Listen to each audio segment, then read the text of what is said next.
This was the night of September 8th in Talent, Oregon.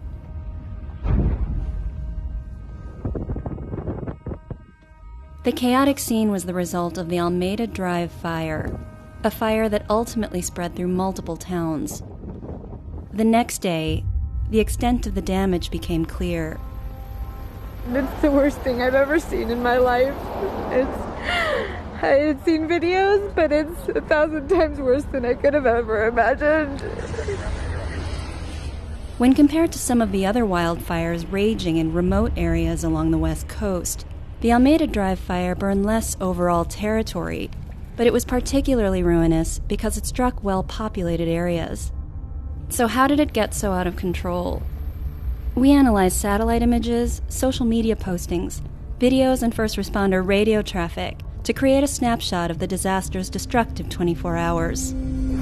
It's late morning on September 8th, when the fire starts in an empty field on the northern outskirts of Ashland. Authorities suspect the fire was man-made. It starts right next to a residential area, and people barely have any time to respond. We're getting a report that the resident 199 Alameda is panicking. They're advising that they will need help evacuating. The local fire department and the National Weather Service have warned for days about the increased risk of fires due to hot, dry weather, followed by strong wind. That wind fuels the fire. This satellite image of the origin was taken an hour into the fire and detects heat. We can see that the fire has already moved around 2 miles. The full image shows how the smoke has drifted low and far, an indication of strong winds, and the fire's future direction. By total chance, that direction will take the flames along 2 highways that cross through 3 adjacent towns. This is why the fire will destroy so much property. It starts near a populated area, and the wind direction aligns perfectly with the valley, quickly pushing the flames along. We can see the fire spread over time through videos and photos shared through social media posts and text messages. The hot and dry weather conditions continue to hurt firefighting efforts, and the flames reach the town of Talent by the afternoon. The fire moves so quickly that some residents who'd left their homes for work aren't able to return. The roads are clogged with evacuees, and by nightfall, entire neighborhoods are burning. Oh my God. I'd be very surprised if anything survives, just going from one house to another. Beau Shaban-Debay, who's lived in the area for years, records the fire's progress live to try to let his neighbors know what's happening.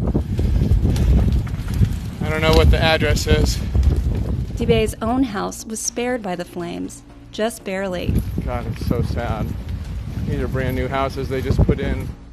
Destruction was even worse in the next town, Phoenix, where even larger parts of the city burnt down.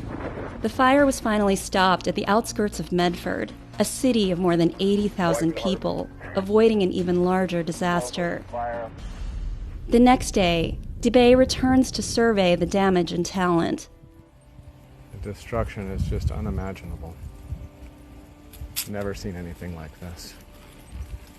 While he shows the devastation up close, far above him, satellite imagery captures the trail of destruction through the valley. A senior housing community and businesses, and entire neighborhoods, as seen here, right at the Phoenix-Medford border. Officials estimate that the Almeida fire destroyed more than 2,300 homes. As for how the fire started, Ashland police say they've launched a criminal investigation.